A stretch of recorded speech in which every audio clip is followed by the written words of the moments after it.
ये कैसी अजीब सी हमारे साथ साजिश हो रही है। तुम्हें देखने की एक बार फिर से ख्वाहिश हो रही है। हम तूफ़ान लिए बैठे हैं तुम्हारी यादों का अपने जहन में। खिड़की के बाहर बहुत ज़ोरों से बारिश हो रही है। खिड़की के बाहर बहुत ज़ोरों से बारिश हो रही है। ये बारिश और तुम्हारी यादें दोनों बिल्कुल एक ही जैसी तो हैं। बस इतना सा फ़र्क है कि बारिश पूरे शहर को भिगाती है और तुम्हारी यादें सिर्फ़ मेरी आँखों को। मुझे आज भी याद है तुम्हारी पायलों की वो आवाज़।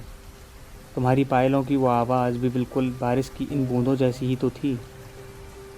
जैसे बारिश की ये बूंदें ज़मीन को चूमकर बड़ी ज़ोरों से गुनगुनाने लगती हैं, बिल्कुल ऐसे ही तुम्हारी पायल भी तुम्हारे पैरों को चूमकर गुनगुनाया करती थी।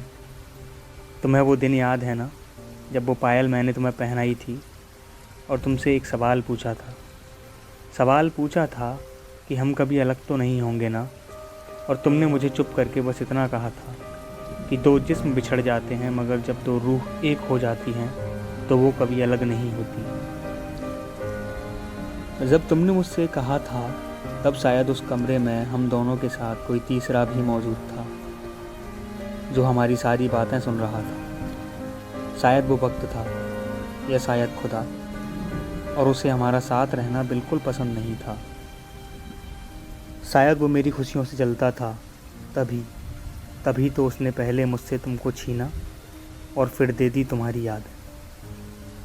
बहुत सारी यादें जिनमें डूब कर मैं खुद को भी भूल जाता हूँ और उस तारे को रात भर निहारता रहता हूँ जो तुम्हारे जाने के बाद आसमान में चमकने लगा है, और सोचता रहता हूँ कि तुम वो तारा बनकर वहाँ आसमान में इसलिए बैठी हो ताकि अपनी रोशनी से मेरे अंधेरों को दूर कर सको। मगर सच तो ये है कि मैं बस उस दिन के इंतज़ार में हूँ जिस दिन मेरी सांसें रुक जाएंगी और मेरा दिल धड़कना छोड़ देगा और मैं तुम्हारे बगल में पड़ी आसमान की उस खाली टुकड़ी पर तुम्हारी ही तरह तारा बनके अपना बसेरा सजा लूँगा और अपनी मोहब्बत को हमेशा के लिए अमर कर दूँगा। अपनी मोहब्बत को हमेशा के लिए अमर कर दूँगा।